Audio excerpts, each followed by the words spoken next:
Marcel Louis-Jacques, Pablo Torre, and in his Around the Horn debut, Bill Barnwell. Huzzah! Welcome, Bill.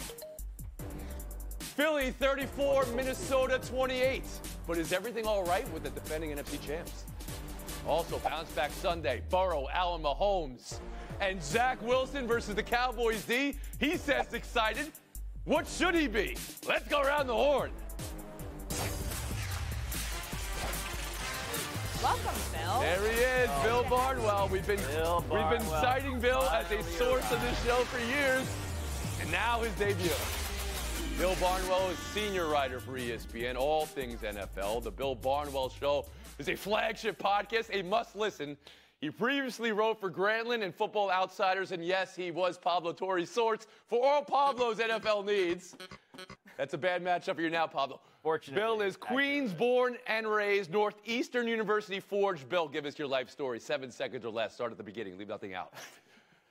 Tony, born in New York, heard that Scott Norwood missed that field goal, heard a roar in the neighborhood. That was my first sports moment. Been chasing that ever since. It is. You know how the show works, right, Bill? That's how it works. Your first mute. Let's go around the horn. 48 rushes to 23 passes in the year of our Lord 2023. That's what Philly put out last night. You never see that anymore. The Eagles' commitment to the run. DeAndre Swift, 175 yards. It came after an uneven start. No space, no burst from Jalen Hurts. And then later there was this exchange between Hurts and A.J. Brown. Could that be something? You can't knock a 2-0 start. But do the Eagles look all right to you? Around the horns and Bill Barnwell. Start us off, Bill. Tony, I'm not concerned about the A.J. Brown and Jalen Hurts situation, but I am concerned about this defense and the injuries they've been facing so far this year. One of the healthiest defenses in football last season. They were already down 3 starters in last night's game, and then Avonte Maddox, their slot corner, suffered what appears to be a serious pectoral injury. So we're seeing the weak parts of that defense suddenly get pressed into action early in the season, let alone having to deal with those guys in December and January. And on the offensive side, if I could ask a follow-up, Bill, nothing between Hurts and Brown gives you any pause? Nothing between the way Hurts looked gives you any pause? Absolutely. Okay. Tony, this is a couple that was by Tinnick Banners a couple of years ago was described as a bickering old marriage. Like this is just second nature for these guys. They'll be fine. They'll throw 1 touchdown pass next Pablo Torre. Yeah, Tony, we have been watching quarterbacks and receivers argue for as long as Woody Page has been alive, okay? We've seen it over and over again. We're used to it. All of this falls into the realm, to me, of high-class problems. Yes, we expect the Eagles to be a Super Bowl favorite, a contender, and yes, they're 2-0. And yes, Jalen Hurts, in terms of his aerial attack, is something that teams are getting better at solving for, it seems. But I remember reading something by Bill Barnwell, actually. Yep, I can get that name right. Bill Barnwell, who wrote that every year Jalen Hurts improves his accuracy. He's still doing it, right? Completion percentage still up year over year through 2 games, despite that stuff. And then you get to the Jalen Hurts that has 2 touchdowns on the ground, and I'm not so worried. Okay. Depth plus all of that stuff, I'm okay with these. I think you should be worried about your sourcing material now for this program. I say again, Marcel Louis-Jacques, on what you saw from Philly, do they look all right to you? Yeah, I think they're fine. Ultimately, 2-0 is the only stat that matters. It doesn't matter the way you get there. What matters is the pot of gold at the end of the rainbow. In terms of their passing attack, Jalen Hurts still averaging almost 10 yards or air yards per attempt. That would be a new career high if he sets it or keeps it over the course of the season. It's going to correct itself. The numbers, the yards are going to come. It's not a big deal. In terms of A.J. Brown, look, man, when your running back's going for 175 and the receiver on the other side of you is averaging 32 yards per catch, there's simply not a lot more to go around. He left the locker room early before talking to reporters, before reporters even got there.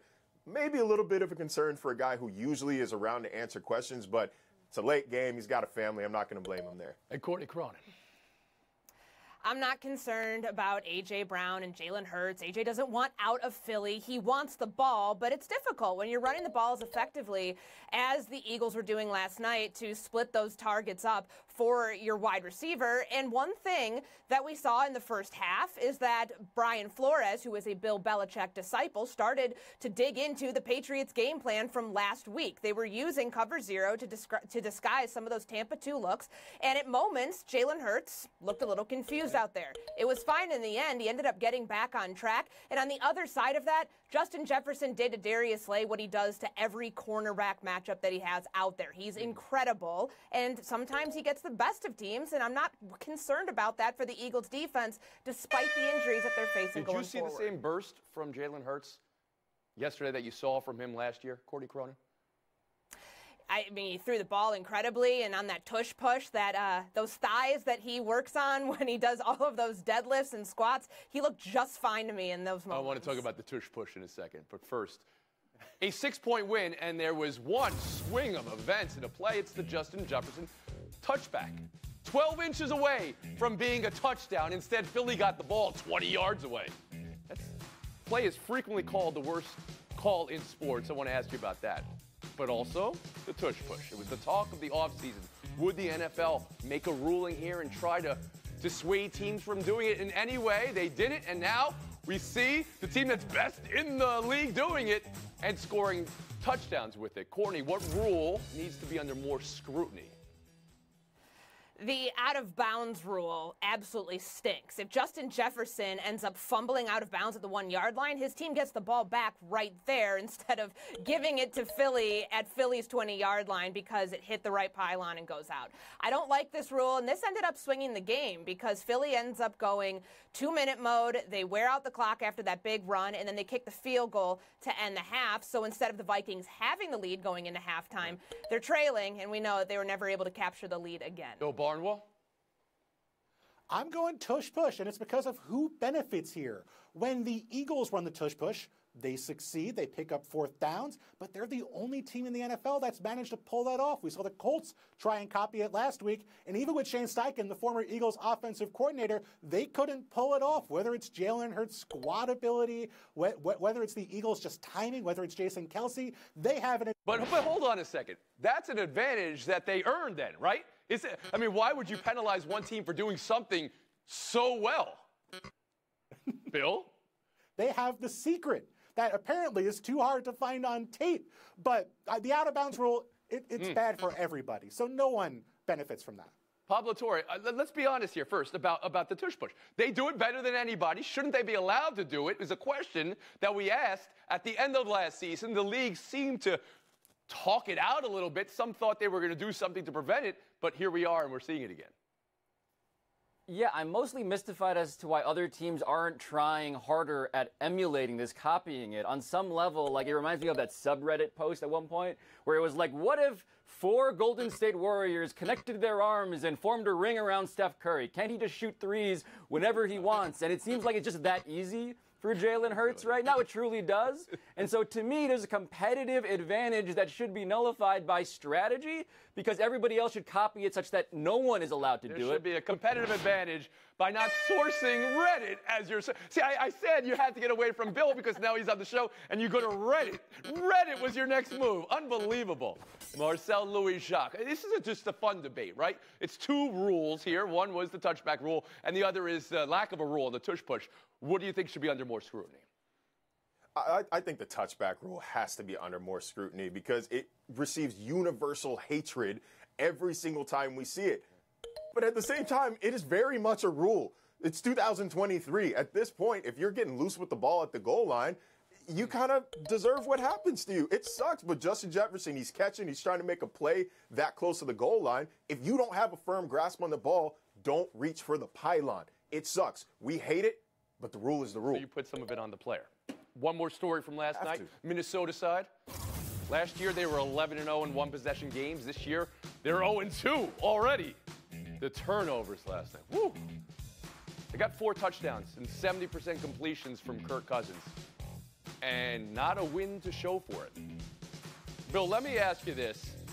Is there any fire to the smoke that Cousins could be available for a trade and Cousins to the Jets could be something that percolates over the next couple of weeks? I give it like a 1 in 1,000 chance of happening. Okay, And tell us how the you really Vikings feel. Wouldn't consider Kirk Cousins, trading Kirk Cousins before his contract runs out at the end of the season, but the timeline has to work out. I don't think the Vikings are going to make a Kirk Cousins trade unless they start 0-5, 1-5, 1-6, unless they're totally out of the playoff picture. And if that happens, they might trade Kirk Cousins, but by the time they get there, the Jets are already going to have made a move for a quarterback. So unless the Jets are going to wait until Halloween to go out and get someone to push Zach Wilson, I don't think they're going to match up with the timeline for a Kirk Cousins trade. Pablo? Yeah, Bill thinks he's real smart with his numbers. I'm going to go with 1 in 999 chances. That's what I'm going to go. Tony, the reality is the Vikings don't know. I mean, the Vikings can't admit what all of us may suspect, which is that they might go 0-5, right? And so the question is, even if you're just a team that is worried about appearances, can you possibly give up this early? And so the answer is no, even if I think it's slightly more likely. Marcel Louis-Jacques, anything here? No, it's 2 games into the season, not time to panic yet, but most importantly, the Vikings quarterback of the future is probably not on their roster right now. They've got the rookie from BYU, Jaron Hall, and they've got Nick Mullins, who's a good backup, but a backup. There's nobody who they need to see at the risk of losing games, alienating their fan base, and therefore losing money. And contrary to popular belief, the NFL doesn't operate in the best interest of the New York Jets. It would only behoove the Jets to trade for Kirk Cousins. Minnesota gets nothing out of it. Well, they could Why are get you a going to go draft help pick. Gang Green? What they would get, right? They would get a chance to make a pick for the future. Courtney Cronin. The Vikings can't waste another great season from Justin Jefferson. At 24 years old, he has more career receiving yards than any player on the team that I currently cover, which is the Chicago Bears, 100-plus years of their history. Justin Jefferson, 50 career games, over 5,000 receiving yards. I used to cover the Minnesota Vikings. They started out 1-5 in 2020. They decided to siphon off assets, and then they start winning after their bye week, and they're in the hunt the entire time. I think that there was some buyer's remorse from that year. This is not an ownership group that is quick to pull the plug on anything. So I give it a very minimal chance unless they start out 1-6. Pablo Torre, citing Reddit. Courtney Cronin, covering the Bears, formerly covered the Vikings. In high school, who did you cover? No. A.J. Brown? You covered A.J. Brown's high school career the last time? Sure did. All right, we'll take a break with that. Buy or sell on the other side. Sorry for doing my own research. That's discouraged now on this show. Last dozen years. Welcome back to Around the Horn, brought to you by Chase. Coming to you from the Seaport District at Pier 17. It's week 2. Maybe urgency isn't the word you would use, but it's a week where Kansas City, Buffalo, and Cincinnati all come in off of a loss. Ravens, Bengals, Sunday. That's got to be a feature game of week 2. Cincy got buried in week 1. Buried in an underground home. A word for that does not come to mind. But Joe Burrow got a haircut this week, and he said that's what you do after a game like that. Bills and Raiders. Josh Allen's week 1. Just hard in the second half. We all know what happened there in the loss to the Jets, how he bounces back. So this is a debate here. Let's make an argument for whom is a bounce back more likely, Burrow or Allen? Around the horn, Courtney Cronin. It's Josh Allen, and he's got to stop being reckless with the football. 84 interceptions in 78 career games, Tony. That's awful. And the 3 that he threw against the Jets on Monday Night Football came against a standard pass rush. Now, the Raiders don't have the horses like the Jets do on defense, so during the Bills' home opener, this should be easier for him, in theory, to bounce back, but it's still going to be a test. He was responsible not just for those 3 interceptions, but also had a turnover in there as well. Marcel Louis-Jacques, who is more poised to have a bounce back this week? Yeah, Josh Allen definitely needs it more. I mean, going further into Courtney's stat, he's got 27 in his last 19 games, including multiple in last year's playoffs. He never plays well against the Jets at MetLife. It's a divisional game, and they play him tough. But until he cleans up this gunslinger mentality, that limitless ceiling we see from him has an ugly blue tarp over it. Pablo Torre. But that's why Joe Burrow is more likely to have the bounce back, I think, even though he might not need it as much. We know that Burrow against the Browns is a thing. He's like 1-5 against the Cleveland Browns, his hometown team. I get it. But the Josh Allen thing, Tony, Marcel just laid out how he has a zillion turnovers in his last whatever games. And Courtney just said that all he needs to do is stop throwing picks. Everybody has been telling Josh Allen that for 3 years. saying it is not enough. It is something else that's happening that we cannot solve, and I don't think he can either at this point. And Bill Barnwell. I think that Josh Allen needs it more, but Joe Burrow is more likely to do it because for Josh Allen, this has been half a season where he's been struggling. This is not a one-week incident. For Joe Burrow, nobody had concerns about Joe Burrow until last week when he got stuck in a monsoon against a really good Browns defense and couldn't complete anything downfield. Just too much faith in those receivers and 2 injuries to key players in the Ravens secondary. I think the Bengals look very good on Sunday and beat the Ravens. That's a good point about the injuries sustained by Baltimore, and that's maybe right in time for Joe Burrow to turn it around. Kansas City, Jacksonville. We said they come in off of a loss. We know they were without Kelsey and Jones last week. Both are back. Travis Kelsey at practice today. Faked the limp and turns it into a twerk. So we know how he feels and the vibe going into this. This is a rematch of last year's divisional playoff, which was a tight game. 7-point win for KC. Expectations for KC Jags, Marcel? RIP to the RIP Chiefs takes from 9-7 to 9-17. They are back. Mahomes has his favorite weapon back. Nobody was saying RIP Kansas City. Yes, they were. Yeah, did I miss that? Yes, they were. I think everybody I'm a little too online maybe, but I think they were. Either way, they've got their weapons back. They got Chris Jones back on the D-line. I am watching for Travis Etienne on the other side of the ball in Jacksonville. He compares favorably to Jahmyr Gibbs' skill set, and Gibbs just went 7 for 42. That is 6 yards per carry. Okay. That might be a catalyst for Jacksonville. Pablo Torre? Yeah, Tony, forgive Marcel. He's spending a little too much time researching on Reddit, I think. The reality of what happens here in this game is that Chris Jones, Travis Kelsey are back, and that is everything, right? And plus, against the Jags defense, in those 2 games they played against the Chiefs last year, they sacked Mahomes, I believe, once, or they didn't sack him once. They only touched him 10 times total.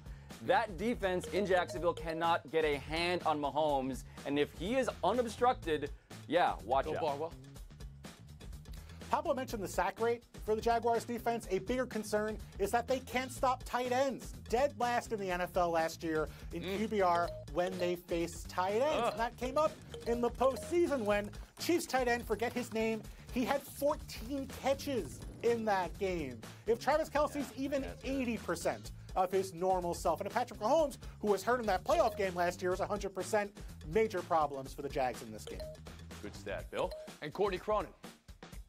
Travis Kelsey looked absolutely fine, faking that injury for a minute in practice and then twerking. So I anticipate the targets that went to Kadarius Toney that resulted in drops and the targets that went to Sky Moore going to Travis Kelsey in this game. Patrick Mahomes, really good since 2022 at targeting all of his tight ends, top 4 in QBR, passing yards, first down rate. That's going to be a big part of the game plan to get this Chiefs team to 1-1. Spot on analysis, though. Don't love hearing a Tony getting downsized in any way. Courtney Cronin, thanks for your time today. Pablo Torre as well. That horn game quick. That showdown is now Marcel Louis-Jacques and Bill Barnwell. Next. And Bill Barnwell in his first career appearance in the showdown. Now, rookies in their first show have a .430 win percentage in that appearance. However, Marcel Louis-Jacques is in his rookie season as well, opposite Bill. Marcel, you know what to do. Here's a matchup. Let's go around the horn. Showdown 1, Jets-Cowboys this weekend. Zach Wilson says he's excited to go up against Dallas's D. Should he be? Marcel, and who will score more points Sunday? The Jets offense or the Cowboys defense? Look, man, Zach Wilson probably thought he would never start another NFL game. So, yeah, be excited. Your career's not quite over yet. Okay. That excitement might turn to fear, and I think Dallas's defense outscores New York's offense. Bill Barnwell? I disagree. I think New York's offense outscores Dallas's defense just because they have a lot of practice time tackling after turnovers over the past couple years. Robert Saleh is a great defensive coach. He's coached up that offense. Get after your guy. You think Zach Wilson is going to show up in this game, and this is going to be a game this weekend, Bill? No. Okay. Absolutely All right. not. I wasn't sure where you were going there. Okay. Well, everybody's got Dallas big. We'll split the point. We'll move on. Dolphins, Patriots. Tua coming off the 466 game versus Bill Belichick. What do you see, and what do you set the over-under at for Tua in this matchup, Bill? I go 264.5. He's going to get his here and there. Too much receiving talent to work with there. But I do think they play slower. I think the Patriots do a good job on defense. I really think the Dolphins defensive line dominates this game and beats up Mac Jones. Marcel? I'll take Bills over. Tua has never lost to Bill Belichick. He's also never thrown for more than 300 yards. So one milestone at a time. But you're going over. I'm going over too. And Marcel Louis-Jacques getting the win over Bill Barnwell in his first show. There you go, Marcel. Take your FaceTime. As myself, Courtney Cronin, and hundreds of other sports writers hit the airport to travel this weekend, I thought it's a good time to bring up some airport etiquette. First at security. When your bag goes through the machine, push it to the end of the row. Don't just crowd the exit. Also, when you're boarding, if you're group 8, go away. Don't stand there when it's group 4, because I'm confused too. And last but not least, when we land, sit down. Stand up and wait your turn. Don't try to push forward. You're going to get off the plane. I promise. That has been my rant. Great FaceTime. Grinds my gears FaceTime. We love those. Marcel, win number 2. Bill, show 1. Thank you so much for your time. And you got a little time here. You can thank anybody you want to. You can consider it a bonus FaceTime, please. Ooh, I will thank my family. I love them. They got me here. And I'll thank Pablo Torre for putting my takes there on you the go. national Yes. and Bill's on fire. Yes. We call that a barn burner. Thank